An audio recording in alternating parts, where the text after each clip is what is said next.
दोस्तों बहुत बहुत स्वागत है आप सभी का औसम ज्ञान हिंदी न्यूज चैनल में एक बार फिर से। दोस्तों आज पूरे दिन की कई महत्वपूर्ण और बड़ी खबरें निकल कर आ रही हैं, तो बारी बारी से सब खबरों को हम इस वीडियो में आपको बताने वाले हैं। तो दोस्तों वीडियो को बिना आगे बढ़ाए लास्ट तक जरूर देखिएगा, क्योंकि सारी खबरें बहुत ही महत्वपूर्ण है। तो चलिए देख लेते हैं कि पहली बड़ी खबर क्या निकल कर आ रही है।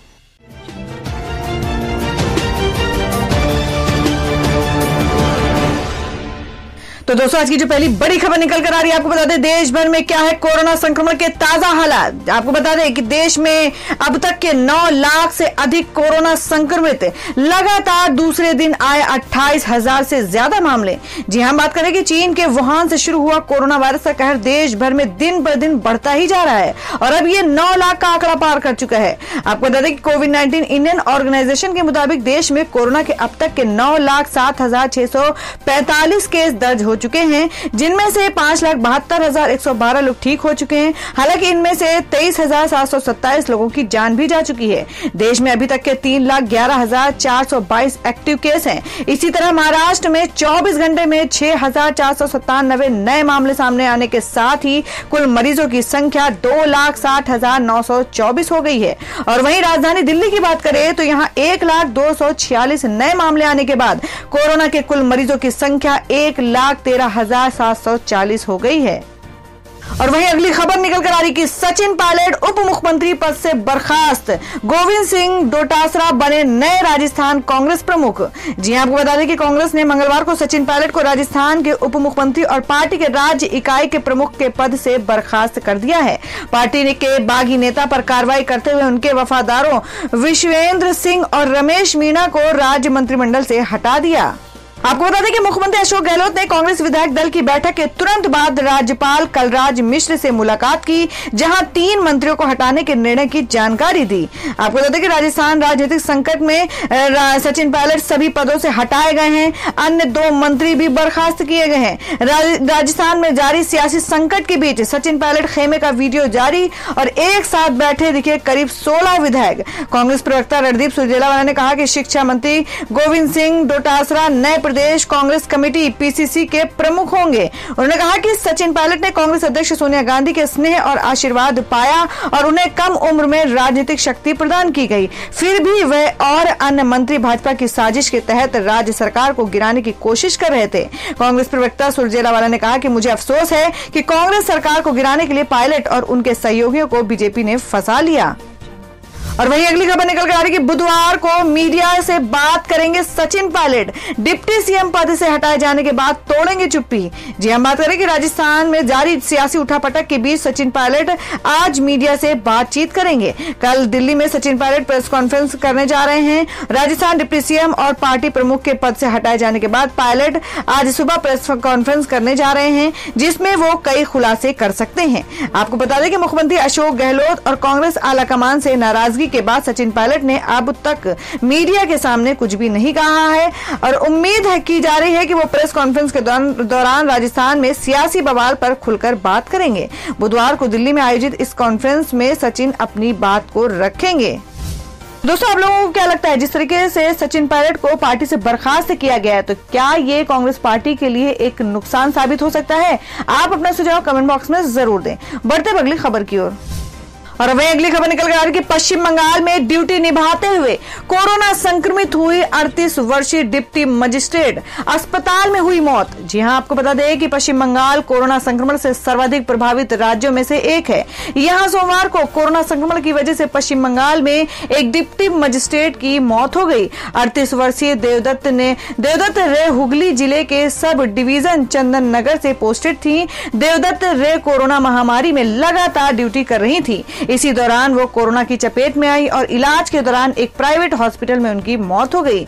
आपको बता दें कि देवदत्त रे 2010 बैच की अधिकारी हैं, जिनकी जुलाई माह की शुरुआत में कोरोना रिपोर्ट पॉजिटिव आई थी, जिसके बाद डॉक्टरों की सलाह पर उन्हें उत्तर कलकत्ता के दमदम में स्थित उनके घर में ही आइसोलेशन पर रखा गया था। लेकिन रविवार को अचानक सांस लेने में तकलीफ होने के बाद तबीयत अधिक खराब होने पर अस्पताल में भर्ती कराया गया और अस्पताल पहुंचने के 21 घंटे के अंदर ही उन्होंने दम तोड़ दिया। बता दें कि इस महिला अधिकारी के घर में उनके पति और 4 बच्चे हैं, लेकिन कोरोना महामारी के दौरान अपनी फर्ज निभाते हुए वो कोरोना की चपेट में आई और जिसने उनकी जान ले ली। देवदत्त रे बंगाल में हुगली जिले में प्रवासियों को ले जाने वाली ट्रेनों की प्रभारी भी थी, जहां उन्हें शिविरों में आगमन के समय रखा गया था। पश्चिम बंगाल की मुख्यमंत्री ममता बनर्जी ने देवदत्त रे की कोरोना महामारी के दौरान की गई लोगों की सेवा और उनके बलिदान को सलाम किया और उनके परिवार के प्रति संवेदना व्यक्त की। ममता बनर्जी ने अपने ऑफिशियल अकाउंट से अधिकारी की मौत पर दुख व्यक्त किया। सोमवार को मुख्यमंत्री ममता बनर्जी ने ट्विटर के माध्यम से अपनी संवेदना व्यक्त करते हुए कहा कि देवदत्त रे के असामयिक निधन के बारे में सुनकर दुखी हूं। वहीं उनके साथ कार्यरत अधिकारी और उनके जूनियर्स ने कहा कि वह एक ऐसी अधिकारी थी जो हर किसी की मदद के लिए हमेशा तैयार रहती थी। और वहीं एक और खबर में आपको बता देंगे, सचिन पायलट को डिप्टी सीएम पीसीसी चीफ पद से हटाने के विरोध में कांग्रेस के 59 पदाधिकारियों ने दिए इस्तीफे। जी हां, बात करें कि राजस्थान में अशोक गहलोत सरकार से बगावत करने पर सचिन पायलट को 14 जुलाई 2020 को डिप्टी सीएम और पीसीसी चीफ पद से हटा दिया है और सचिन पायलट के खिलाफ की गई कार्रवाई के विरोध में उनके समर्थकों की ओर से तीखी प्रतिक्रिया देखने को मिली है। कांग्रेस के 59 पदाधिकारियों ने कार्रवाई के बाद इस्तीफे दे दिए हैं। सभी पदाधिकारी राजस्थान की टोंक इकाई से जुड़ी है। टोंक से ही सचिन पायलट राजस्थान विधानसभा चुनाव 2020 से जीतकर उप मुख्यमंत्री बने थे। प्रदेश अध्यक्ष का पद उनके पास चुनाव के पहले से ही था। जी आपको बता दें कि कुछ न्यूज एजेंसी ANI के अनुसार टोंक जिला कांग्रेस कमेटी के अध्यक्ष लक्ष्मण चौधरी गाता ने कांग्रेस अध्यक्ष सोनिया गांधी को अपना त्याग पत्र भेजते हुए लिखा है कि सचिन पायलट को उप मुख्यमंत्री व प्रदेश अध्यक्ष से हटाने के कारण वे अपना इस्तीफा दे रहे हैं। और अब अगली खबर निकल कर आ रही है कि भारत की पहली कोरोना वैक्सीन का ह्यूमन ट्रायल शुरू। इस राज्य में 18 लोगों पर हो रहा है परीक्षण। जी हां, बात करें कि महामारी कोरोना वायरस के खिलाफ भारत ने अपनी लड़ाई तेज कर दी है। देश की पहली कोविड-19 वैक्सीन का मानव परीक्षण शुरू हो चुका है और कोवैक्सीन का ह्यूमन ट्रायल पटना एम्स में 18 वॉलंटियर्स पर किया जाएगा और इस वैक्सीन को हैदराबाद स्थित भारत बायोटेक द्वारा भारतीय चिकित्सा अनुसंधान परिषद ICMR के साझा सहयोग से तैयार किया गया है। और करीब 10-11 दिन पहले सरकार ने यह कहा था कि देश के 13 बड़े चिकित्सा संस्थानों में इस वैक्सीन का ट्रायल किया जाएगा। गौरतलब है कि देश में कोरोना वायरस संक्रमितों का आंकड़ा 9 लाख के पार पहुंच गया है। ऐसे में महामारी को न रोका गया तो आने वाले समय में परिणाम और भी गंभीर हो सकते हैं। और टाइम्स नाउ के रिपोर्ट के मुताबिक कोवैक्सीन के साथ साथ दुनिया भर के अन्य टीकों का भी परीक्षण 18 लोगों पर किया जाएगा। ट्रायल के लिए 6 महीने का समय तय किया गया है। इस दौरान Moderna, CanSino, Inovio, BioNTech, Pfizer और एस्ट्राजेनेका की वैक्सीन का भी ट्रायल 18 वॉलंटियर्स पर किया जाएगा। और वहीं अगली खबर निकल कर आ रही है जिसमें प्रिया दत्त ने कहा कि सचिन और ज्योतिरादित्य दोनों अच्छे दोस्त। कांग्रेस ने 2 बड़े युवा नेताओं को खो दिया। जी आपको बता दें कि राजस्थान में सियासी उठापटक के बीच अब राजनीति गरमाने लगी है। इस बीच कांग्रेस की पूर्व सांसद प्रिया दत्त ने ट्वीट कर पूर्व उप मुख्यमंत्री सचिन पायलट को कैबिनेट से बाहर निकाले जाने पर बड़ा बयान दिया है। आपको बता दें प्रिया दत्त ने सचिन पायलट और ज्योतिरादित्य सिंधिया के पार्टी छोड़ने पर दुख जताया है। उन्होंने कहा कि एक और दोस्त ने पार्टी छोड़ दी। सचिन और ज्योतिरादित्य दोनों सहयोगी और अच्छे दोस्त थे। दुर्भाग्यपूर्ण है कि हमारी पार्टी ने 2 बड़े युवा नेताओं को खो दिया। उनमें काफी संभावनाएं थी। तो दोस्तों, खबर में आगे बढ़ने से पहले जान लेते हैं आज के माइंड क्विज के सवाल को। आज का सवाल है, आपको बताना है कि इंदौर शहर किस राज्य में स्थित है। इसका जवाब आपको वीडियो के नीचे कमेंट बॉक्स में देना है और सही जवाब देने वाले को रैंडमली सिलेक्ट किया जाएगा और वो जीत सकते एक बम्पर पुरस्कार। बढ़ते अगली खबर की ओर। और अब अगली खबर में आपको बता दें कि बेंगलुरु में आज रात से हो रहा है सख्त लॉकडाउन। 5 लाख लोग शहर छोड़ के भागे, जानिए क्यों। जी हां, हम बात करें कि कर्नाटक की राजधानी बेंगलुरु और उसके जुड़े शहरी और ग्रामीण जिलों में मंगलवार रात 8 बजे से 1 सप्ताह का सख्त लॉकडाउन लागू किया गया है। प्रदेश सरकार की इस घोषणा के बाद से पिछले 3 दिनों में लगभग 5 लाख निवासी बेंगलुरु छोड़कर अपने गाँव को जा चुके हैं। इनमें से बड़ा तबका समाज के निचले तबके का है। सख्त लॉकडाउन के कारण उनके पास रोजगार नहीं है, इसलिए ये लोग शहर छोड़कर भाग रहे हैं। प्रदेश सरकार जो कि पहले बार लोगों को अधिक लॉकडाउन न करने का आश्वासन दे रही थी, लेकिन अचानक से 1 सप्ताह का सख्त लॉकडाउन किए जाने के कारण बेंगलुरु निवासियों में हड़कंप मच गया है। और सख्त लॉकडाउन के निर्णय से उद्योगों, व्यवसायों, प्रवासी श्रमिकों, गरीब और निम्न मध्यम वर्ग के लोगों को बड़ा झटका लगा है, जिससे लोगों को वापस जाना पड़ रहा है। और वही अगली खबर निकल कर आ रही है दिल्ली से। आपको बता दें कि दिल्ली के सरकारी स्कूलों का रिजल्ट 98%। केजरीवाल सरकार की इन कोशिशों का दिखा असर। जी आपको बता दें कि दिल्ली के मुख्यमंत्री अरविंद केजरीवाल ने साल 2015 के चुनाव में जनता से ये वादा किया था कि दिल्ली के सरकारी स्कूलों को निजी स्कूलों से भी बेहतर बनाया जाएगा। उस समय लोगों ने इस वादे को हल्के में लिया, क्योंकि यह किसी के लिए भी विश्वास कर पाना मुश्किल था कि सरकारी स्कूल महंगे निजी स्कूलों से बेहतर प्रदर्शन कर पाएंगे। लेकिन इस वादे के 5 साल बाद यानी सोमवार को सीबीएसई 12वीं कक्षा के परिणाम से एक बार फिर साबित हो गया कि दिल्ली का शिक्षा सुधार मॉडल देश में सबसे बेहतर है। और अब अगली खबर बता दें कि संजय झा तुरंत प्रभाव से कांग्रेस से निलंबित, सचिन पायलट को लेकर किया था ट्वीट। जी हम बात करें कि कांग्रेस ने संजय झा को तुरंत प्रभाव से पार्टी से निलंबित कर दिया है और महाराष्ट्र प्रदेश कांग्रेस कमेटी ने मंगलवार को इसको लेकर बयान जारी किया है। इसमें कहा गया है कि पार्टी के खिलाफ काम करने और अनुशासन तोड़ने को लेकर संजय झा के खिलाफ ये कार्रवाई की जा रही है। उन्हें पार्टी से निलंबित किया जा रहा है। संजय झा ने राजस्थान में कांग्रेस नेताओं के बीच खींचतान में सचिन पायलट को अपना समर्थन दिया था। सोमवार को एक ट्वीट में सचिन पायलट की मांग को जायज ठहराते हुए उन्होंने लिखा कि मैं सचिन पायलट का पूरी तरह से समर्थन करता हूं। एक शख्स 5 सालों तक इसके लिए मेहनत करता रहा सचिन, लेकिन सीएम कौन बना।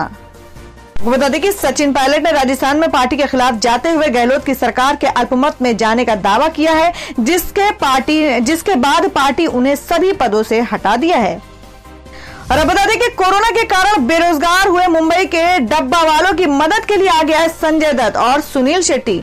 जी आपको बता दें कि कोरोना वायरस के प्रकोप के बीच देश में लाखों लोग बेरोजगार हो गए हैं। मुंबई के प्रसिद्ध डब्बा वाले की सर्विस भी कोरोना काल में बुरे दौर से गुजर रही है। पहले जहां ये डब्बा वाले हर दिन सैकड़ों मुंबई वासियों को खाने का डब्बा सप्लाई करते थे, वहीं इस दौरान इनका बिजनेस बंद पड़ा है। कमाई न होने के कारण इन्हें 2 जून की रोटी के लाले पड़ गए हैं और ऐसे में मुंबई के डब्बा वालों की मदद के लिए सुनील शेट्टी और संजय दत्त ने हाथ आगे बढ़ाया है। इन दोनों बॉलीवुड हीरो ने उन्हें राशन किट उपलब्ध करवाई है और कैबिनेट मंत्री असलम शेख ने ट्वीट कर इस अच्छी पहल में दोनों एक्टर के साथ की सराहना भी की। और बता दें कि बॉलीवुड एक्टर संजय दत्त और सुनील शेट्टी डब्बा वालों की मदद महाराष्ट्र के मिनिस्टर असलम शेख के साथ मिलकर कर रहे हैं। सुनील शेट्टी और संजय दत्त असलम शेख के साथ मिलकर प्रभावित परिवारों को खाना पहुंचा रहे हैं। और वही अगली खबर निकल कर आ रही कि श्री राम पर ओली के बयान से भड़के अयोध्या के संत, कहा माफी मांगे नेपाल के पीएम। जी आपको बता दें कि विवादित नक्शे में भारत की जमीन को अपना बता चुके नेपाल के प्रधानमंत्री केपी ओली ने भगवान राम और उनकी जन्मभूमि पर अपना दावा जताया है। उन्होंने कहा कि भारत की अयोध्या नकली है और असली अयोध्या नेपाल में है। साथ ही भगवान राम को नेपाली कहा है। ओली के इस बयान का अयोध्या के संतों ने कड़ा विरोध जताया है। आपको बता दें साधु संतों का कहना है कि चीन के उकसावे पर नेपाल इस तरह की बयानबाजी कर रहा है। हनुमानगढ़ी के महंत राजू दास ने नेपाल के प्रधानमंत्री से माफी मांगने के लिए कहा है और साथ ही भारत के प्रधानमंत्री नरेंद्र मोदी से अपील की है कि नेपाल के पीएम ओली से कहें कि वे माफी मांगे। साधु संतों का कहना है कि इस तरीके की गलत बयानबाजी करना किसी प्रधानमंत्री को शोभा नहीं देता। हनुमानगढ़ी के महंत राजू दास ने कहा कि नेपाल सदैव सनातन धर्म को मानने वाला हिंदू राष्ट्र रहा है, लेकिन नेपाल जब से वामपंथियों के कुचक्र में आया है उसकी बुद्धि भ्रष्ट हो गई है। नेपाल के भगवान राम पर दावे को लेकर महंत ने कहा कि सभी ग्रंथों में इसका वर्णन है। उपनिषद, महाभारत, रामायण और शास्त्रों में भी लिखा है कि अयोध्या ही भगवान राम की जन्मभूमि है। इसका साधु संतों और हिंदू जनमानस में बुरा प्रभाव पड़ रहा है। नेपाल के पीएम को माफी मांगनी चाहिए, ये हमारे आराध्य का अपमान है। संतों ने कहा कि नेपाल वैसे ही गर्त में जा रहा है। अब लगता है कि नेपाल के प्रधानमंत्री को इस्तीफा देना पड़ेगा। तो दोस्तों आप लोगों को क्या लगता है, जिस तरीके से नेपाल के प्रधानमंत्री ने इस तरीके से की बयानबाजी दी है तो क्या उनको माफी मांगना चाहिए? आप अपना सुझाव कमेंट बॉक्स में जरूर दें। बढ़ते अगली खबर की ओर। और अब अगली खबर में आपको बताते हैं कि 22 साल बाद चीन में खतरनाक बाढ़, 33 नदियां खतरे के निशान से ऊपर, 141 लोग लापता।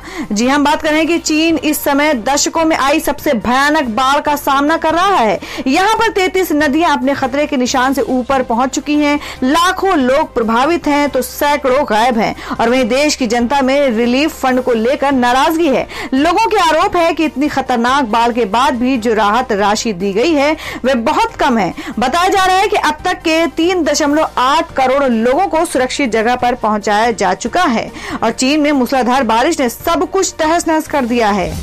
दोस्तों खबरों में आगे बढ़ने से पहले एक बार फिर से आपको याद दिला दें कि अगर आपने अभी तक के हमारे वीडियो को लाइक नहीं किया तो जल्दी से वीडियो को लाइक कर दें, क्योंकि आपका एक लाइक हमारे लिए बहुत ही महत्वपूर्ण होता है। और अगर आप हमारे चैनल पर नए हैं तो चैनल को जरूर सब्सक्राइब कर लें और बेल के बटन को भी जरूर हिट कर दें। और हमारी पूरी न्यूज को जानने के लिए वीडियो को लास्ट तक जरूर देखें। बढ़ते अगली खबर की ओर।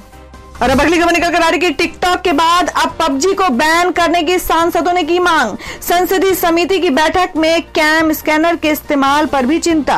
जी आपको बता दें कि चीनी सामानों पर प्रतिबंध लगाने की मांग लगातार बढ़ती जा रही है। 59 चीनी मोबाइल ऐप्स पर प्रतिबंध लगने के बाद अब बच्चों से जुड़े चीनी गेमों को भी बंद करने की मांग उठने लगी है।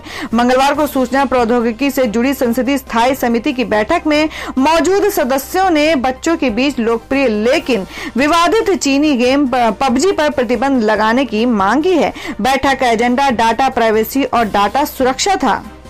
और दोस्तों मैं अगली खबर निकल कर आ रही बिहार से। आपको बता दें बिहार में 16 जुलाई से 31 जुलाई तक लागू हुआ पूर्ण लॉकडाउन। लगातार 2 दिनों से दर्ज हो रहे हैं 1100 से अधिक मामले। जी हम बात करें कि बिहार में कोरोना संक्रमितों की संख्या में हो रही बढ़ोतरी को देखते हुए एक बार फिर से पूरे राज्य में 31 जुलाई तक लॉकडाउन लागू कर दिया गया है। और बता दें कि राज्य में कोरोना के मामलों में लगातार बढ़ोतरी हो रही है और बीते 2 दिनों से सुबह में हर दिन 1100 से अधिक मामले दर्ज किए गए हैं। प्रदेश में पिछले 24 घंटे में 1116 मामले दर्ज किए गए हैं, जिसको देखते हुए ये फैसला लिया गया है। आपको बता दें कि देश में अभी तक के अनलॉक 2 लागू है। राज्य में इस दौरान जरूरी सुविधाओं के आवाजाही की अनुमति होगी।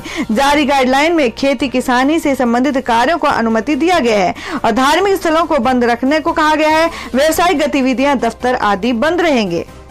और दोस्तों मैं अगली खबर में जान लेते हैं क्या है देश भर में मौसम के ताजा हालात। उत्तर से लेकर दक्षिण तक बारिश का कहर। असम में बाढ़ का तांडव। आईएमडी ने यहां जारी किया अलर्ट। जी आपको बता दें कि भारतीय मौसम विभाग ने अपने ताजा अपडेट में कहा है कि आज और कल यूपी समेत देश के कई राज्यों में भारी बारिश संभव है, इसलिए उसने यहाँ अलर्ट जारी किया है। विभाग के मुताबिक अगले कुछ घंटों के दौरान पश्चिम बंगाल, सिक्किम, बिहार, असम, कोंकण, गोवा, तमिलनाडु, आंध्र प्रदेश, ओडिशा के उत्तरी तटीय भागों, अंडमान व निकोबार में भारी बारिश की आशंका है।